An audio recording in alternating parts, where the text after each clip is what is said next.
Hi, it's Andrew Larratt, General Manager of Sport Business, and welcome back to our series at Sport Australia here. It's my pleasure this week to have Commissioner Pippa Downs. Welcome, Pippa. Thanks for coming on to the show. Thanks for having me, Andrew. Terrific. Now, we're really interested about why you would make the extra effort to come onto the board.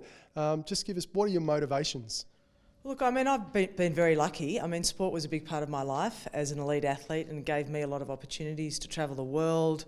It paid for my education through the US collegiate system.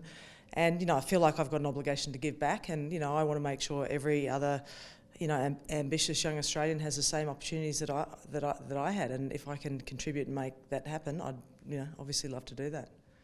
Brilliant. So giving back, I suppose, to the Australian public and to sport. In terms of what your skills, your experience, what are the things that you really think that you can bring from your 25 years in the international business scene in the finance sector? I think you're at Goldman Sachs as well. So what are the sorts of experiences you can bring? Look, I've been lucky that I've worked in some of the best global organisations like Goldman Sachs. And I understand for those organisations to be successful, they need to adapt, change, problem solve.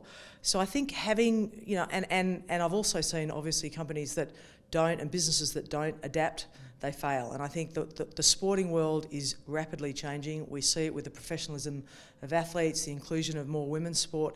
And I think it's absolutely critical that Sport Australia and the whole sport eco-structure, they also need to adapt. And I think having sort of somebody who's pretty commercial and pragmatic, who, has the athlete, first and foremost, and also understands, from a bigger picture perspective, there's taxpayers' dollars that are funding a lot of this sport.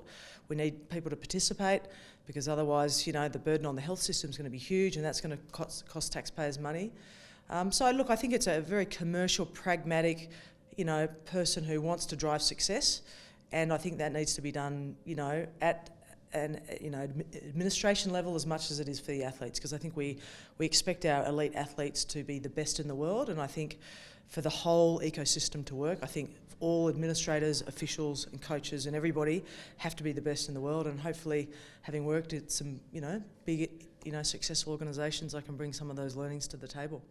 That is music to my ears. It sounds fantastic. So looking forward, you've been 6 months, I think a little bit over 6 months as a commissioner. What are you seeing as maybe one or two of the opportunities so far?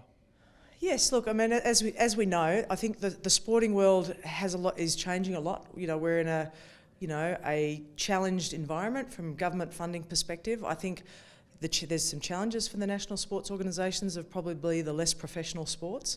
So I think the opportunity is for those organisations to really modernise and utilise the digital technology to connect with their members, in fact, just try to replicate what the more professional sports are doing, because I think if you don't adapt, you die. So I think there's huge opportunities with some of the government's reforms that Sport Australia are driving, and I think they have to be done, because if you don't